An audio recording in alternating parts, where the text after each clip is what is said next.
Bonjour à tous, je suis très content de vous retrouver pour un nouveau tuto. Alors vous avez été nombreux à me demander comment on pouvait faire pour mixer le kick et la basse et c'est ce qu'on va voir tout de suite.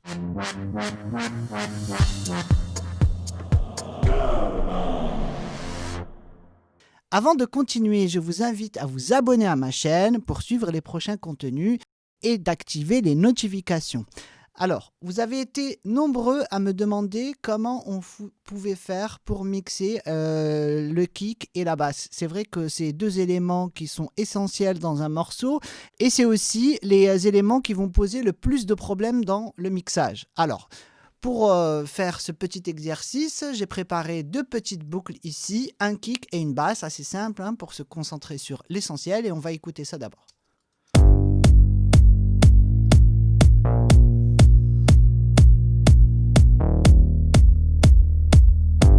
Alors tout de suite, on va écouter un effet de masquage au niveau des basses fréquences.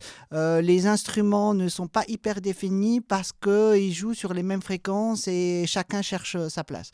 Alors, avant de continuer les traitements, on va d'abord mettre un utility pour rendre le kick et la basse mono. Parce que c'est très important que le kick et surtout les basses fréquences soient en mono, qu'il n'y ait aucun signal stéréo sur cette partie.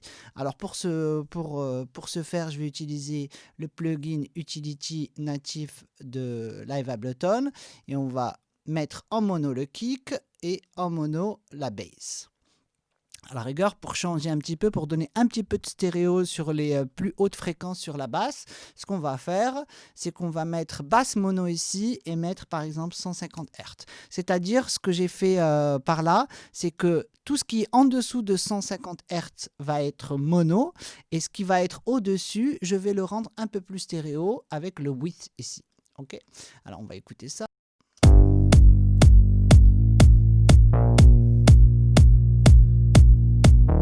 Alors la prochaine étape ici, ça va être de travailler sur les équalisations directement. On va mettre un equalo sur chaque piste. Voilà, on va faire un equi-age pour rester dans les effets natifs de live. Et je vais aussi mettre un analyseur de spectre sur le master. Voilà. Et on va écouter chaque instrument pour faire une première analyse, pour voir chaque instrument, où est-ce qu'elle est sa fondamentale, quelles sont les fréquences qui sont primordiales pour chaque instrument. Le kick d'abord. Alors on voit que sur ce kick là déjà il y a pas mal d'aigus ici qui ne sont pas très jolis et il tape ici à 66 Hz à peu près. Voilà. Du coup, on sait que c'est vraiment la fréquence fondamentale de ce kick qu'on va essayer de conserver et enlever forcément sur l'autre instrument. Et l'autre instrument, alors pour le coup, des fois il joue vraiment sur les mêmes fréquences. Celui-là, il joue un peu plus haut et ça nous arrange. Ok. Alors du coup, on revient sur le kick ici. On va ouvrir en grand l'équaliseur. Hop, on va le mettre en... Alors déjà, ces fréquences très basses, là, en dessous de 20 Hz, j'en ai pas forcément besoin. Je vais les enlever avec une pente un peu douce, comme ça. Voilà, 22 Hz. 20 Hz, c'est bien. Voilà. Et ici, tout de suite, je vais réduire ces aigus qui sont vraiment assez moches. Et je vais mettre même un filtre, un passe-bas ici. Voilà, ok. On a des fréquences médium ici qui sont pas très jolies, qu'on va essayer de réduire quand même avant de continuer. Voilà, ces petites fréquences cartonneuses ici. Alors, les techniques pour savoir les fréquences qui sont vraiment pas belles, en fait, on part soit de la gauche vers la droite ou l'inverse. Et je vais aller comme ça. Là, je vais faire une pointe. Et là, je vais tout de suite écouter des fréquences qui vont vraiment pas être jolies. Celle-là, je pourrais la baisser.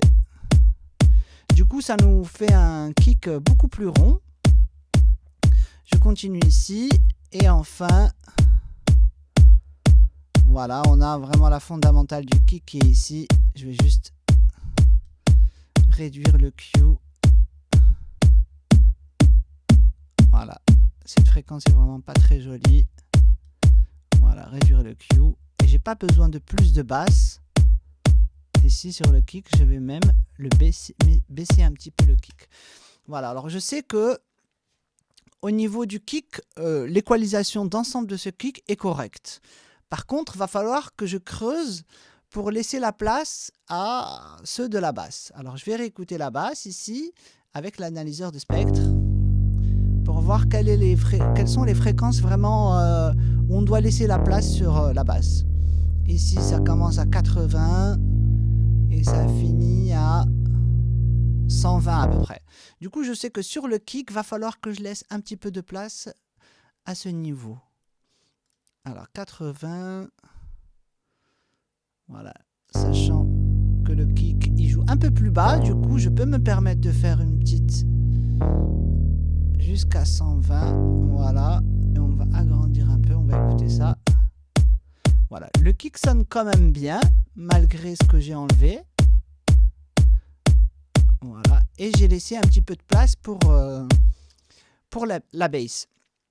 Là, la basse, du coup, sachant que le kick joue vraiment plus bas, je vais pouvoir enlever un petit peu de sub dessus. Et je vais relever les fréquences qui vraiment ici, voilà, sont importantes, surtout cette fréquence-là qu'on voit là. Là, de 80, voilà, hop. Voilà, très bien. Alors maintenant, je vais écouter les deux ensemble. Déjà, c'est nettement mieux. Il y a moins d'effets de masquage, mais ça ne sera pas suffisant. Alors, bien sûr, vous devez sûrement connaître la technique du sidechain. Alors, le sidechain, ce n'est pas quelque chose dont je suis fan aujourd'hui parce qu'il y a souvent un petit clic que j'aime pas et le contrôle dessus n'est pas toujours hyper pratique, je trouve. Ce que j'aime bien utiliser, moi, c'est le volume shaper de Cable Guys. Du coup, il se trouve dans cette shaper box et je vais mettre ça sur la basse. Alors, ce qui change par rapport au sidechain, c'est qu'ici, on va pouvoir dessiner sa propre courbe et aussi choisir une certaine fréquence dans laquelle on va faire cette sorte de simulation de sidechain. Alors, avant de commencer toute chose, je vais mettre ça sur le temps. Alors, c'est un logiciel qui est vraiment pas très cher. Je vous mettrai le lien en description. Et je vous recommande vraiment ce logiciel pour remplacer votre sidechain qui, tout le temps, je trouve que c'est pas toujours pratique. En tout cas, en ce qui me concerne. Et là, je vais choisir une courbe, par exemple, comme ça. Même celle-là, un peu plus franche. Voilà. Et du coup, je vais dessiner mon volume. Comment le volume va réagir en fonction de chaque temps, du coup, sur 1/4. Et là, je vais écouter déjà la basse toute seule. Du coup, là, on a un sidechain, et par rapport au sidechain normal, déjà, on n'a pas ce petit clic qu'on entend souvent avec des compresseurs. Ici, c'est beaucoup plus doux parce qu'on a réduit le volume petit à petit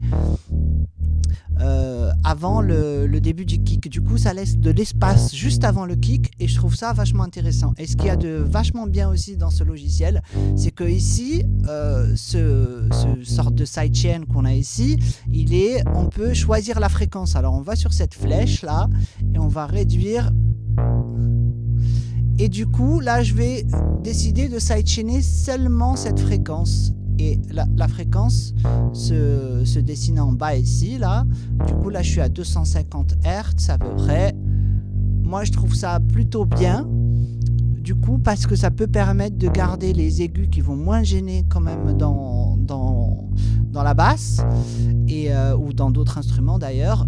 Et sidechainer vraiment que les basses pour laisser de la place au kick.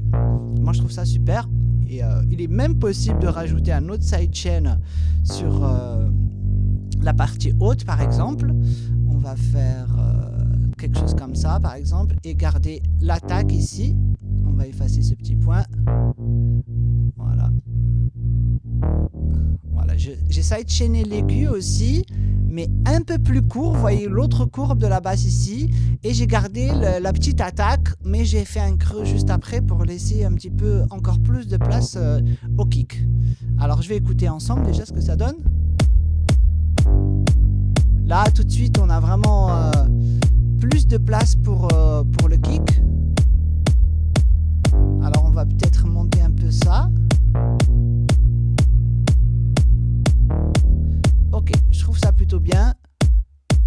Alors, sur le kick aussi, je trouve que j'ai un release un peu trop long sur le kick. Et ce qu'il y a de bien avec ce shaper box, c'est que je vais pouvoir aussi l'utiliser pour choisir déterminer avec précision la longueur du kick.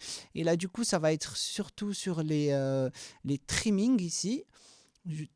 Encore une fois, 1 sur 4. Et je vais choisir, par exemple, ce trimming-là. Alors, ce qu'il y a de bien, c'est qu'on va pouvoir les régler les deux ensemble, en fait.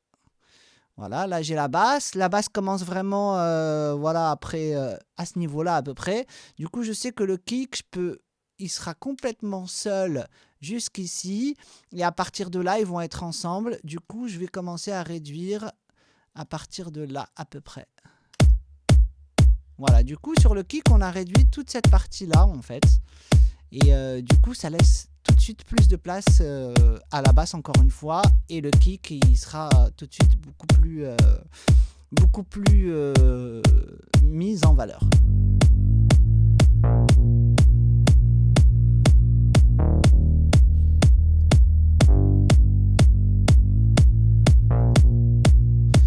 Voilà, sur le kick, on va pouvoir réduire un petit peu ces aigus. Alors, ce qu'on peut faire aussi après ça, c'est mettre un compresseur, après les équalisations, mais ça sera le sujet d'un autre tuto que je vous prépare.